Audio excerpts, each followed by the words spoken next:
दोस्तों, ये कहानी एक खतरनाक गैंगस्टर की है जो अपने सारे बुरे काम छोड़कर शरीफों वाली जिंदगी जी रहा था। लेकिन एक दिन उसके घर पर उसी के जैसे कुछ लोग आ जाते हैं जो उसकी जिंदगी के घोड़े लगा देते हैं। तो कहानी शुरू होती है और हम शुलभ कुमार शौचालय को देखते हैं जो कि अपने लिए कॉफी खरीद रहा था। उसके साथ उसके दो दोस्त छगन और शालू श्रापित भी थे जो कि उसकी हुतिया हरकतों से इरिटेट हो गए थे।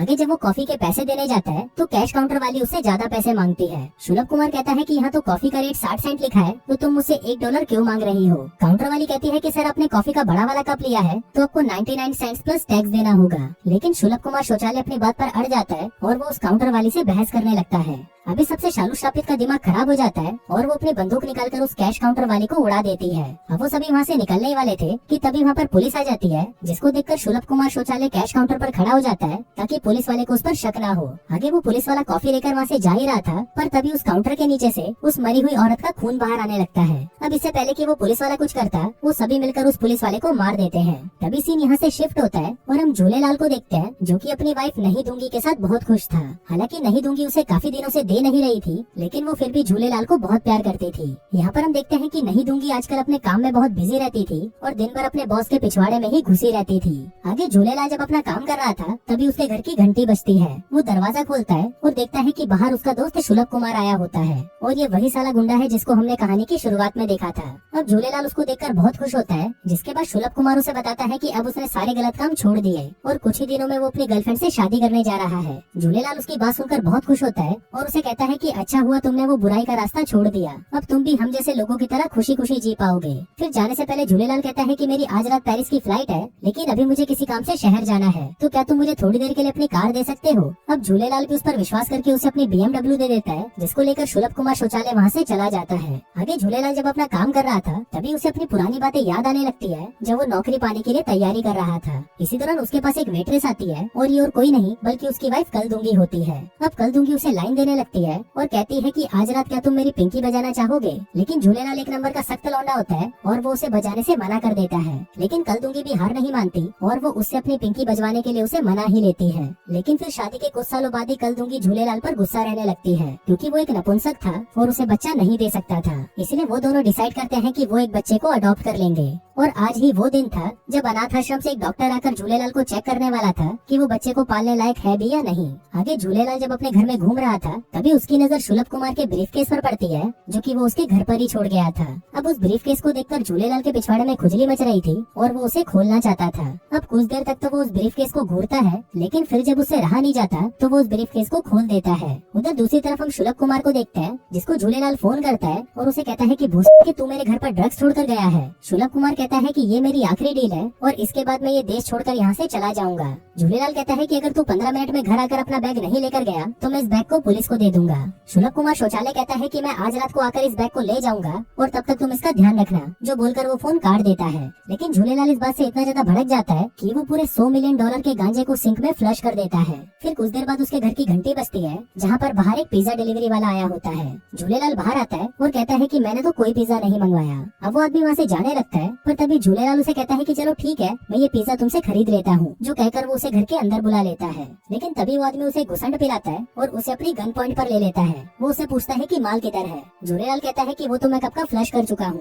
कालिया कहता है कि भूसे कि तूने करोड़ों का माल फ्लश कर दिया। फिर वो अपने बॉस को फोन लगाता है और उसे कहता है कि इस चुन्नू चूतिया ने तो सारा माल फ्लश कर दिया। अभी सुनकर उसके बॉस की फट जाती है और वो उसे झूलेलाल को मारने का ऑर्डर देता है। अब कालिया उसे टपकाने ही वाला था कि तभी झूलेलाल उसे कहता है कि मरने से पहले मुझे माल फूकना है। कालिया भी उसकी बात मान जाता है, जिसके बाद वो दोनों वहाँ पर बैठकर माल फूकने लगते हैं। फिर कुछ देर बाद जब कालिया पूरी तरह से भंड हो जाता है तभी मौका देखकर झूलेलाल उसे बंदूक छीन लेता है और उसे मार मार कर बेहोश कर देता है। फिर थोड़ी देर बाद जब कालिया को होश आता है तो वो देखता है कि झूलेलाल ने उसको बांधकर बेसमेंट में बंद कर दिया है। वो उसे कहता है कि भूसे के जो काम तू अब कर रहा है वो काम मैं बचपन में करके छोड़ चुका हूँ। तभी फिर से उसके घर की घंटी बजती है और जब वो गेट से बाहर देखता है तो बाहर वही डॉक्टर होता है जो अनाथ आश्रम से झूलेलाल को चेक करने आया था। अब उसके अंदर आने से पहले झूलेलाल पूरे घर की सफाई कर देता है ताकि डॉक्टर को उस पर शक न हो। फिर डॉक्टर घर के अंदर आता है और उसे बताता है कि बच्चे को अडॉप्ट करने से पहले मुझे तुम्हारे कुछ टेस्ट लेने होंगे और अगर तुम इसमें पास हो गए तभी तुम और तुम्हारी पत्नी बच्चे को अडॉप्ट कर सकते हो।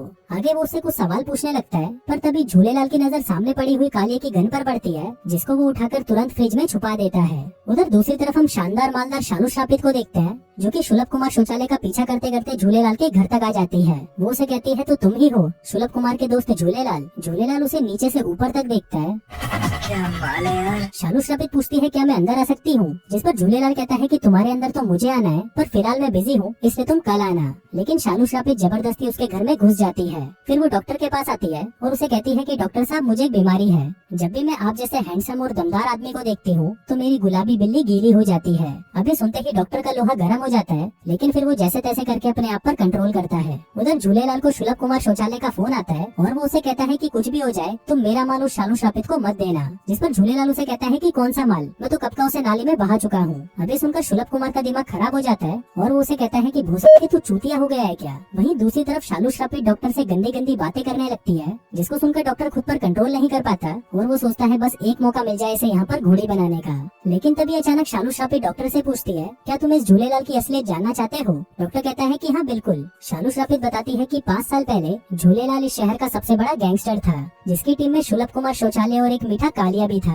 फिर एक दिन वो सभी गांजे की डील करने के लिए क्लब में जाते हैं। वो यहाँ पर सप्लायर को 50 किलो माल बेचने आए थे, जिसके बदले सप्लायर उसे 20 करोड़ डॉलर देने वाला था। लेकिन जब उसने वो माल चेक किया तो साला वो सारा माल नकली निकला। अब इससे पहले कि सप्लायर उसे कुछ कहता, झूलेलाल अपनी बंदूकें निकालता है और वहाँ मौजूद सभी लोगों को उड़ा देता है, जिसके बाद वो उनका माल और पैसे दोनों लेकर वहाँ से गायब हो जाता है। अब ये कहानी सुनकर उस डॉक्टर की फटकर 464 हो जाती है और वो अपना सामान उठाकर वहाँ से भाग जाता है। झूलेलाल को कुछ समझ नहीं आ रहा था कि आखिर इस चूते को हो क्या गया, पर तभी शालू श्रापित उसके पीछे आती है और झूलेलाल को गन पॉइंट पर ले लेती है। इसके बाद वो उसे कुर्सी से बांध देती है और उसे पूछती है कि माल कहाँ है। झूलेलाल कहता है कि मैं पहले भी बता चुका हूँ, सारा माल मैंने फ्लश कर दिया। शालू श्रापित कहती है कि उस माल को डाल तो अपनी गांड में, मुझे ये जानना है कि वो पैसे कहाँ हैं जो तुमने उस क्लब से चुराए थे। झूलेलाल कहता है कि मेरे पास कोई पैसा नहीं है, मैं तो एक गरीब आर्किटेक्ट हूँ जिसे अपनी पत्नी को खुश रखने के लिए गधे की तरह दिन रात मजदूरी करनी पड़ती है। शालू श्रापित कहती है कि मुझे पता है कि तुम कितने खतरनाक आदमी हो और मुझे हमेशा से ही तुम जैसे मर्द बहुत पसंद आते हैं। झूलेलाल कहता है कि शुलभ कुमार शौचालय ने शायद तुम्हें पूरी कहानी नहीं सुनाई।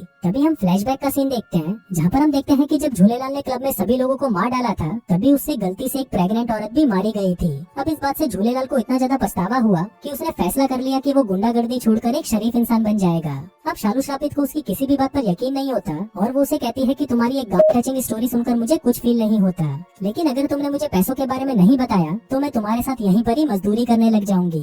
झूलेलाल कहता है कि तुम्हारे जैसी कमीनी लड़की के साथ मैं मजदूरी तो क्या, तो मैं अपना नुन्नू तक हाथ नहीं लगाने दूं। लेकिन तभी शालू श्रापित झूलेलाल की वाइफ की फोटो उठाकर उसके सामने रख देती है, जिसके बाद सबसे पहले वो उसका मुंह में लेती है और फिर जब झूलेलाल का मूड पूरी तरह से बन जाता है तो शालू श्रापित उस पर चढ़कर उसके साथ दबा दबा कर मजदूरी करने लगती है। हम देखते हैं कि झूलेलाल ऐसा नहीं चाहता था, क्योंकि वो अपनी वाइफ से बहुत ज्यादा प्यार करता था और उसे धोखा नहीं देना चाहता था। लेकिन शालू श्रापित भी कहाँ मानने वाली थी और वो खुलकर उसके साथ मजे करने लगती है। अब ये कार्यक्रम जोरों शोरों से चल ही रहा था, लेकिन तभी पीछे से कोई शालू श्रापित को गोली मारकर उसे वहीं पर ढेर कर देता है। तभी हम यहाँ पर इनके ग्रुप के तीसरे मेंबर छगन को देखते हैं और ये भी यहाँ पर झूलेलाल से माल लेने आया था।